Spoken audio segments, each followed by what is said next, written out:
dastuurka 15 sano aad sugayseen idinkaa la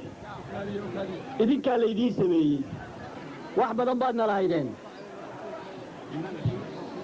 dastuur waddanka maxaa loogu samayn laayahay wax badan baa lalahaa waxa la sugayay oo keliya in wakhtiga kolba halkii la joogo iyo kolba sidii maaragtay arrimadu yuhuun in lala socodsiiyo ayaa la sugayay dastuurkeennu innaga hadduu inila yar yahay waxa weeye 32 sano oo waaye araga 32 sano oo waaye araga weeyaan dastuurkeennu kolkaan 32 sano leeyahay waxa weeye 17 sano waxaan ka dambaynay gobonnimadii afrika markii ay qaadatay intooda badani markay qaateen xorriyadda 1960kii bay ahayd 1960kii bay ahayd kolkii gobonnimada ay gaadhay afrika 15 sanana gobonnimaanu haysanay labada kolkaas ku dartaan waxay noqonayaan 32 sano 32 sano oo waaye araga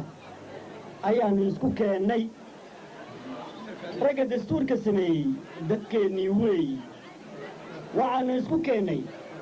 axkaamtii dadkii wax xukumayey baannu isku keennay waxaannu soo raacinay dadkii abukaatayaasha ahaa ee nin alla ninkii arrin la u dacwiyayey baan soo raacinay waxa kaloon raacinay dad waaye araga oo dhibaatada shicibka wakhtigeedii kolba saacad ula socday baannu soo raacinay waxaannu isweydiinnay 2 bilood ayaan arrintaa konstituusyoonka wadnay waxaannu isweydiinnay shicib weyneennu war maxaa dhibaatada u qabaayo waa maxay war waxaan ka dawayn karnaayo waa maxay raggii oo xukumayay baan nidhi waa raggiinnan in badan baad soo xukumteen 35 sane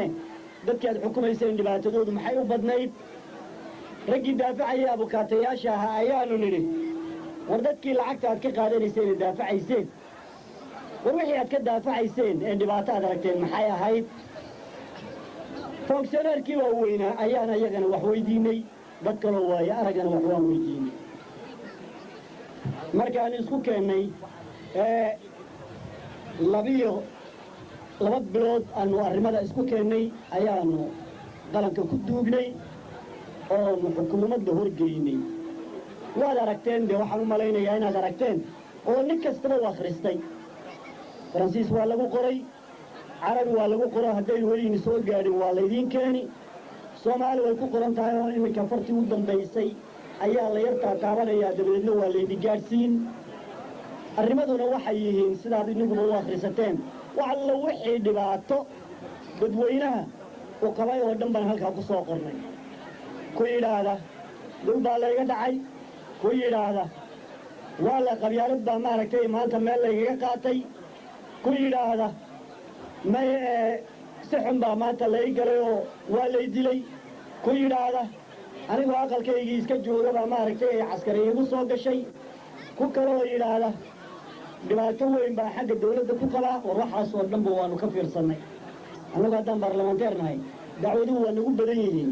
dadku way noo yimaadaan markay noo yimaadaan wixii dhibaato ay qabaan oo dhan baannu eegnaa wixii baan maanta wax iniiga samaynay waa xirsigiinna aynu leenahay dastuurkaa maantu xirsi weeyaan waa xirsigii nin kastaba inaga hor joogsanayey minka u yar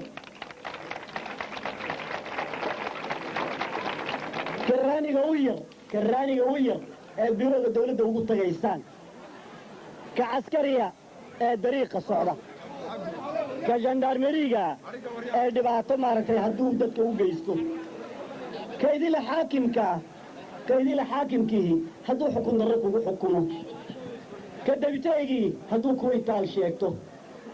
ka ministarkii haddii maaragtay isaguna dhibaato aad kala kulantid war waa xirsigii kaa daafici lahaa weeyaan xirsigii kaa daafici lahaa 93 qodob weeyi 93 qodob oo lagu farayaraystay weeyaan aniga waxay la tahay qolka dastuurkaa la sameeyo nin kastaba inuu jeebka ku qaato ninkii dhibaato arkoo laba yidhaahdo ku doon ha ahaadee war qodobkaasi kuma asmaxayo qodobkaasi kuma asmaxayo inaad waxa igu samaysan iga daaw nin kastaba inuu yidhaahdo wey waxaa jirta guddi la yidhahdo la commission constitutionnelle guddidaasi 6 nin bay ka tirsan tahay 2 ka tirsan ma cadaaladda 2 ka tirsan baarlamaanka 2 ka tirsan xukunka raggaasi rag dhaarsan weeye oo la dhaarin doono weeye rag qabyaalad ku hadli kara maaha waxa weeye oo keliya ninkii u cawda ee yidhaahdaa dastuurkii baa meel lagaga dhacay ayay u fadhiisanayaan arrintooda u fadhiisanayaan caalamka marka meel qof lagaga dhaco berihii hore waxaa xagga xabash baa lagu sheegi jiray min dhagax madaxa intuu saaro abeed yidhaahda xagga xabash baa lagu sheegi jiray war maanta tii oo kale baan halkan leenahay abeedkii oo runa baan leenahay ninkii maanta dhibaato loo geysto caalamka kolkaa dastuurada caalamka marka la eego waxa odhan kara oo guddida conseil constitutionnel la yidhaahdo waxa odhan kara arrintaasi qalad weeye odhan kara madaxweynaha waddanka wuu odhan karaa